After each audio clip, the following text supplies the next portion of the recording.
Hey everyone, welcome to the official YouTube platform of Law Prep Tutorial. I'm your law mentor Dimple Parekh और आज मैं बात करने जा रही हूँ about your strategy for CLAT PG. 5 महीने से भी कम बच गए हैं and there are a lot of students जिनको ये लगता है कि हो पाएगा या नहीं हो पाएगा. अगर हम अभी से शुरुआत करें तो क्या हम CLAT PG को क्रैक कर पाएंगे, एक अच्छे नेशनल लॉ यूनिवर्सिटी में एडमिशन ले पाएंगे? तो लेट मी प्रॉमिस यू कि विद दिस पर्टिकुलर सेशन आपके सारे डाउट्स क्लियर होने वाले हैं. So without any further ado let's get started. सबसे पहले जब हम बात करेंगे हमारी स्ट्रेटेजी क्या होनी चाहिए, आप अगर बहुत सारे प्रीवियस लोगों को सुनो जिन्होंने क्लैट पीजी क्रैक किया है, वो हमेशा यही कहते हैं कि हमने सबसे पहले पास्ट ईयर क्वेश्चन पेपर्स को सॉल्व किया था, एनालाइज किया था और उसके बेसिस पे हमने मॉक टेस्ट दिए थे, उसके बेसिस पे हमने कॉन्सेप्ट्स को पढ़ा था जिसकी मदद से हम क्लैट पीजी को क्रैक कर पाए. सो फर्स्ट स्टेप हमारा यही होगा कि आपने सोच लिया है क्लैट पीजी देना है, पास्ट ईयर क्वेश्चन पेपर्स को आप पढ़ोगे, उनको एनालाइज करोगे जिससे हमें समझ में आए कि पेपर पैटर्न क्या है, एग्जामिनर कौन से वो एरियाज हैं जिस पर ज्यादा फोकस करता है. For example law of constitution, constitutional law एक ऐसा एरिया है जहां से क्वेश्चन आता ही आता है. तो अब आप अगर ये पता कर लोगे कि कैसे क्वेश्चंस आए हैं और अब मुझे क्या पढ़ना चाहिए, तो हमें एक सही डायरेक्शन मिल जाएगा. ये बात तो हो गई पास्ट ईयर क्वेश्चन पेपर्स की.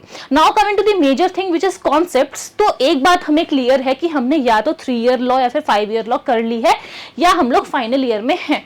तो बेसिकली इसका मतलब ये है कि कुछ ऐसे सब्जेक्ट्स, अभी मैं आपको बताने वाली हूँ सिलेबस भी क्या है हमारा, कुछ ऐसे जो सब्जेक्ट्स हैं वो हम ऑलरेडी पढ़ चुके हैं. इसका मतलब ये कि कॉन्सेप्ट्स को हमें वापस से एकदम फ्रेश नहीं पढ़ना है, हमें सिर्फ रिविजिट करना है और रिविजन करना है उन पर्टिकुलर कॉन्सेप्ट्स का जो हम लॉ स्कूल में ऑलरेडी पढ़ चुके हैं. बट क्या कॉन्सेप्ट्स को पढ़ना ही हमारे लिए काफी होगा? जी नहीं, कॉन्सेप्ट्स को हम पढ़ेंगे, उसके बाद हम करेंगे practice, because practice makes a man perfect. ये तो आपने सुना ही होगा. अच्छा, क्लैट पीजी को क्रैक करने का एक और मेजर पॉइंट है और वो ये कि अगर आप डेली अपडेटेड रहते हो, कोई भी वेबसाइट पे जाओ, प्रेफरेबली अगर आप लाइव लॉ पे भी जाते हो और आप रोज पढ़ रहे हो कि क्या जजमेंट पास किया गया है या कोई कोर्ट ने ऑर्डर दिया है या फिर आप देख रहे हो कि कोई लेजिस्लेशन आया है, यानी कि आप अगर अपडेटेड रह रहे हो रोज या फिर वीकली भी फॉर दैट मैटर, तो आपकी आधी प्रिपरेशन ऐसे ही हो जाएगी, trust me. And after all of this जो आपको जीरो से हीरो बनाएगा वो है मॉक टेस्ट. मॉक टेस्ट देना बहुत ज्यादा इंपॉर्टेंट है. एक बार मैं आपको बताती हूँ फायदे क्या होते हैं मॉक टेस्ट देने के. अगर हम अचानक से जाके एग्जाम देने बैठते हैं तो हमें एंजाइटी होती है, डर लगता है कि जो ड्यूरेशन हमें गिवन है उसमें हम एग्जाम को क्रैक कर पाएंगे नहीं कर पाएंगे, पूरा पेपर कंप्लीट कर पाएंगे या फिर नहीं कर पाएंगे.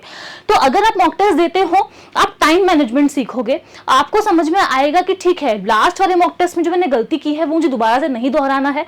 आपके एरियाज ऑफ वीकनेस और स्ट्रेंथ समझ में आएंगे, आपको समझ में आएगा कि अच्छा या तो मुझे दिक्कत हो रही है स्पीड में या फिर मुझे दिक्कत हो रही है उस पर्टिकुलर पैसेज को कॉम्प्रिहेंड करने में. तो आप फिर अभी जो हमारे पास और जो टाइम बचा है उसमें ज्यादा फोकस उस पर्टिकुलर थिंग पे, उस वीकनेस पे कर पाओगे. एंड एज अ रिजल्ट अभी से ही मॉक टेस्ट देना जरूरी है. अगर आप ये सोच रहे हो कि मैंने तो मैम अभी प्रिपरेशन स्टार्ट की ही है तो मॉक टेस्ट देने से तो मेरे मार्क्स आएंगे ही नहीं, बिल्कुल मत सोचो वैसा. अगर अभी भी स्टार्ट किया है तो विद इन 10 डेज 15 डेज आपको अपना पहला मॉक टेस्ट दे देना है ताकि आपको पता चले मॉक टेस्ट देते कैसे हैं. सो अगर ये सारी बात आपको समझ में आ गई है तो एक बार मैं जल्दी से आपको बता देती हूँ कि ये सारे वो सब्जेक्ट्स हैं. बहुत ही कम चांसेस होंगे कि ऐसा कोई सब्जेक्ट होगा जो हमने लॉ स्कूल में नहीं पढ़ा होगा. सारे ही मेजर एंड माइनर लॉज यहाँ पर इंक्लूडेड है. बहुत बेसिक सा है criminal law, family law, law of torts, law of contract, constitutional law. तो ये सारी चीजें हमें कवर करनी है, सही तरीके से पढ़नी है. अगर आप ये चाहते हो कि पास्ट ईयर में कौन से टॉपिक्स पे कौन से सेक्शन से क्वेश्चन आए हैं, कैसे क्वेश्चंस पूछे गए हैं, यानी कि आप चाहते हो कि मैं आपको ट्रेंड एनालिसिस करके बताऊं कि भाई लास्ट 2 to 3 इयर्स में इन टॉपिक्स से आए हैं, यानी कि हमें यहाँ फोकस ज्यादा करना चाहिए, तो आप मुझे कमेंट करके बताना. अगर आप मुझे कमेंट करके बताओगे मैं तभी आपके लिए ये पर्टिकुलर सेशन लेके आऊंगी. Now after all of these things, अब जब हमारे पास 5 महीने से भी कम टाइम बच गया है तो हमारा मेन एरिया ऑफ फोकस क्या होना चाहिए? सबसे पहले हमारी कॉम्प्रिहेंशन स्किल्स बहुत अच्छी होनी चाहिए. जब आप पैसेज को रीड कर रहे हो तो ऐसा नहीं होना चाहिए कि हम बार बार रिविजिट कर रहे हैं उसको, बिकॉज उससे हम टाइम को मैनेज नहीं कर पाएंगे, इससे हमारी स्पीड भी लो हो जाएगी, हम पेपर को कंप्लीट नहीं कर पाएंगे. तो आपको सबसे पहले फोकस करना है कॉम्प्रिहेंशन स्किल्स पे. और वो अच्छी कब होगी? जब आप रोज अपडेट्स लोगे, आप रोज रीडिंग करोगे, चीजों को पढ़ोगे, समझोगे और प्रैक्टिस करोगे, मॉक टेस्ट दोगे, तो आपकी ये स्किल जो है वो इंक्रीज हो जाएगी। जैसे ही कॉम्प्रिहेंसिव स्किल्स आपकी अच्छी होगी, आप ऑलरेडी अपनी स्पीड पे वर्क कर ही रहे होंगे, जिससे कि हमारा टाइम मैनेजमेंट सही तरीके से हो जाएगा। अच्छा, जैसे हम मॉक टेस्ट देंगे, प्रैक्टिस करेंगे, एक बात का वो ख्याल रखना है कि हमें विथ एवरी मॉक टेस्ट अपने एक्यूरेसी लेवल को एक लेवल अप लेके जाना है।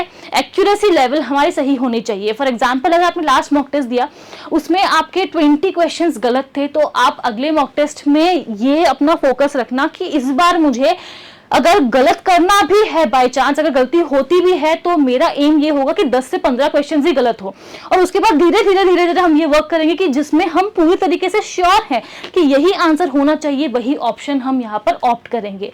And yes, that is all about it. Now if you are thinking कि अच्छे क्वालिटी मॉक टेस्ट मुझे कहाँ से मिलेंगे जहां से मैं प्रैक्टिस कर सकती हूँ, कर सकता हूँ, और अपना जो नेशनल लॉ यूनिवर्सिटी जाने का सपना है उसको पूरा कर सकता हूँ, then let me tell you कि आप लॉ प्रेप ट्यूटोरियल की ऑफिशियल वेबसाइट को विजिट कर सकते हो, जहां आपको ये मॉक टेस्ट सीरीज देखने को मिलेंगी।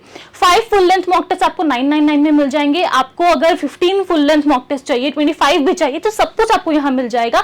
साथ में आपको मंथली जजमेंट्स की एक मैगजीन भी मिलने वाली है, जो आपके लिए बहुत ज्यादा हेल्पफुल होगी, और सेक्शनल टेस्ट भी मिलेंगे। So what are you waiting for? जल्दी से जाइए वेबसाइट पे और आप इनको परचेस कर लीजिए और अपनी तैयारी को और अच्छा बना लीजिए। कोई भी डाउट हो, क्वेरी हो, कमेंट सेक्शन में कमेंट करके आप जरूर से पूछिएगा। Thank you so much. I will see you all in the next session.